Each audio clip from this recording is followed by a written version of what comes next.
अब आखिरी जो मैच होने जा रहा है पाकिस्तान की टीम ने उसके हवाले से वेलिंगटन में प्रैक्टिस भी की है। जो चेंजेस हम सुन रहे हैं, आप उस हवाले से क्या बताएंगे? देखिए, ऑफिशियली तो कुछ कहा नहीं है कि चेंजेस होंगी, लेकिन बहुत सारे प्लेयर्स ऐसे हैं जिनको मौका मिलना चाहिए। उस्मान है, सुफियान है, पता नहीं टीम मैनेजमेंट ने सोचा क्या है। वैसे अब तो सीरीज हाथ से निकल चुकी है और 4 मैच बहुत होते हैं किसी की सलाहियतों को जांचने के लिए। तो एक मैच में जो बैठे हैं प्लेयर जिनको चांस नहीं मिला उनको भी खिला लें तो कोई हर्ज नहीं है। शाहिद आफरीदी ने भी कल इसी तरह का स्टेटमेंट दिया था कि शाहीन आफरीदी और शादाब खान को रेस्ट देना चाहिए। वैसे अब लग रहा है कि दोनों का रेस्ट तवील हो जाएगा क्योंकि उनकी परफॉर्मेंस सीरीज में काफी मायूस कुन रही। और अब गालिबन जो सिलेक्टर्स हैं वो भी यही चाहेंगे कि ये लोग पहले और डोमेस्टिक क्रिकेट वगैरह खेल, जैसे PSL आने वाली है वहां पर खेल कर फॉर्म बहाल करें और फिर बाद में जब कोई वैसे भी बाद में मौका मिलता है। लेकिन देखना होगा कि अब इनको कितना रेस्ट कराते हैं, ये ना हो कि फिर फौरन एक आध मैच में परफॉर्मेंस के बाद ले आए, क्योंकि अब सब्र का पैमाना लबरेज होने लगा है शायकीन का भी। और जिस तरह शादाब टीम में आए थे उससे भी काफी क्रिटिसिज्म सामने आया था। तो अब देखते हैं कि टीम मैनेजमेंट क्या करती है। वैसे भी ये 3-1 हो चुका है, अब ये 4-1 नहीं होना चाहिए, 3-2 हो जाए तो थोड़ा सा बेहतर लगेगा।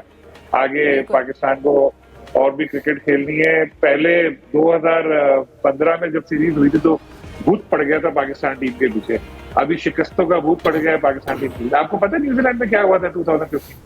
क्या हुआ था 2015 में जब पाकिस्तान टीम वहां गई थी तो हारिस सोहेल पाकिस्तान के क्रिकेटर हैं। एक दिन वो बड़े शोर करते हुए उठे कि मेरे बैट किसी ने जोर जोर से हिलाया, लाइटें खुद ऑन ऑफ हो रही थी। उसके बाद उनको बड़ा तेज बुखार हो गया, एक मैच भी नहीं खेल सके वो।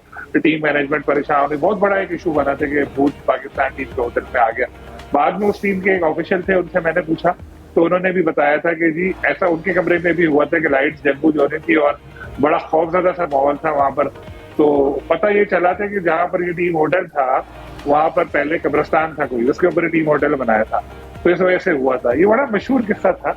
और अब मगर ये वो वाले भूत तो अब नहीं पाकिस्तान टीम के पीछे पड़ा, शिकस्तों का भूत पीछे लग गया। कहीं आपके गुफ्तगू टीम ना सुन ले, टीम पहुंची हुई है वेलिंगटन में। आप टीम को डरा रहे हैं? नहीं, उनको पता है, वो लाइट जला के सोते होंगे बेचारे सारे। सही। आप जाहिद साहब आपकी जानिब आऊँगी। जिस तरह की अभी हम यही बात कर रहे थे कि शायद तब्दीलियों का भी इम्कान है, पर शायद अफरीदी की जानिब से जो स्टेटमेंट आई कि शाहीन और शादाब को आराम दिया जाए, आप इस हवाले से क्या कहेंगे? देखें, वेलिंगटन जो है ना, क्योंकि ये नो डाउट हर मैच जो है वो नया मैच होता है। यहाँ पे जो लास्ट मैच खेला गया वो ऑस्ट्रेलिया और न्यूजीलैंड के दरमियान था। 215 रन बनाए थे न्यूजीलैंड ने और 2024 में, और ऑस्ट्रेलिया ने वो चेज़ कर लिया था 4 विकेटों पर 216 रन बनाकर। इसमें कोई शक नहीं है कि हाई स्कोरिंग मैचेस हो रहे हैं। यहाँ पर इससे पहले 219 है जो हाईएस्ट स्कोर है, लेकिन जैसा पहले जिक्र किया जा चुका है, क्योंकि पाकिस्तान एक मैच जीता है, 3 हार चुका है, सीरीज़ पाकिस्तान हार चुका है। बाकी जो प्लेयर्स हैं उनको सिर्फ सैर सपाटे के लिए साथ ले गए हैं, तो ज़्यादा बेहतर है कि उनको भी चांस मिलना चाहिए। उस्मान खान को अभी चांस नहीं मिला, उनका बहुत जिक्र भी किया जाता है। T20 वर्ल्ड कप में भी टीम के साथ गए थे, उसके बाद भी हमेशा टीम के साथ रहे, कभी वनडे में कभी T20 में। उमैर यूसुफ साथ हैं, उनको चांस नहीं मिला। शाहीन की परफॉर्मेंस की बात हो रही है तो उनकी जगह मोहम्मद अली जो हैं वो खेल भी चुके हैं, वो बाहर बैठे हैं। तो चेंजेस 1 या 2 बेसिकली वहाँ पे बॉलिंग कोच अजहर महमूद हैं, उन्होंने गुफ्तगू करते हुए कहा कि 1 या 2 चेंजेस का इम्कान है, या टीम मैनेजमेंट सोच रही है कि ये चेंज करनी चाहिए और कर देनी चाहिए। मेरा ख्याल है इससे क्या फ़र्क पड़ता है कि जाहिर है आप समझते हैं कि प्लेयर मेरिट पे हैं और उनको चांस मिलना चाहिए, तो टीम सिर्फ टूर करा कर वापस आ जाना। क्योंकि शादाब का बार बार जिक्र हो रहा है, जाहिर है 3 मैचों में गालबन 3 रन हैं, 2 विकेटें हैं, तो PSL में वो इस्लामाबाद यूनाइटेड की तरफ से खेलेंगे। अपनी फॉर्म को बहाल करें, अपना वक्त के बेहतरीन खिलाड़ी हैं, ऑलराउंडर हैं, फॉर्म बहाल होती है तो टीम में वापस आ जाएं। तो बेहतर तो मेरे ख्याल में है कि 2 चेंजेस करनी चाहिए टीम में, क्योंकि सिर्फ सैर सपाटा करके वापस ले आना, प्लेयर्स को भी मायूसी होती है बाहर बैठ कर उनको अगर खेलने का मौका ना दिया जाए तो। बिल्कुल। न्यूजीलैंड का सैर सपाटा भी बड़ा जबरदस्त होता है जी। क्या कहा आपने सलीम साहब? मैंने कहा न्यूजीलैंड का सैर सपाटा भी बहुत जबरदस्त होता है, बहुत खूबसूरत मुल्क है। जो प्लेयर गए हैं वो भी मायूस नहीं होंगे।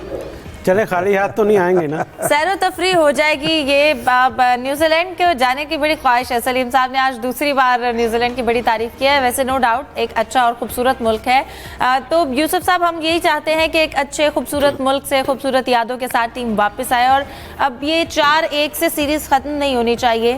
एटलीस्ट कल का मैच पाकिस्तान को जीतना चाहिए ताकि 3-2 का फिर भी कुछ तसल्ली रहे। देखें हिफ्ज़ा, बिल्कुल ऐसा ही होना चाहिए। हम सब की बतौर पाकिस्तानी यही ख्वाहिश है कि पाकिस्तान की टीम अच्छे नोट के साथ इस सीरीज़ का अख्ताम करे। इतनी तौर पर नौजवानों के लिए बड़ा बेहतरीन मौका था, उनको फराहम किया गया तो ख़ुद को आजमाएं। किसी ने एक आदमी आजमाया, ख़ुद को अपना साबित भी किया कि वो अच्छा फ्यूचर में जा सकते हैं, लेकिन बाज़ की जो किस्मत ने साथ नहीं दिया कह सकते हैं। और कल के मैच में यकीनी तौर पर लगता है कि शहीन शाह अफरीदी को रेस्ट करवाया जाएगा, शादाब खान को रेस्ट करवाया जाएगा, और नए खिलाड़ियों को जो बेंच पर बैठे हैं उनको मौका दिया जाएगा। जहाँ जहाँ टीम में तब्दीलियों की बातें हो रही हैं वहाँ पर मैं आपको थोड़ा सा ये भी अपडेट कर दूँ कि अब कोचिंग में भी तब्दीलियाँ लाने की बातें शुरू हो गई हैं पीसीबी के राहदारियों में, और इस बात की कंफर्मेशन मुझे हो चुकी है कि 2 जो पीसीबी के आला फैसला साज हैं उन्होंने अब सोचना शुरू कर दिया कि आकिब जावेद की जगह पर अब गैर मुल्की कोचेज़ के साथ टीम को आगे बढ़ाया जाए। और एक को जो डायरेक्टर थे उनका तो ये भी ख्याल था कि सिर्फ पाकिस्तानी कोचेज़ नहीं रखने चाहिए, बल्कि जो पूरा कोचिंग पैनल हो सारे का सारा गैर मुल्की खिलाड़ियों पर, गैर मुल्की जो माहिरीन उन पर ही मुश्तमिल हो।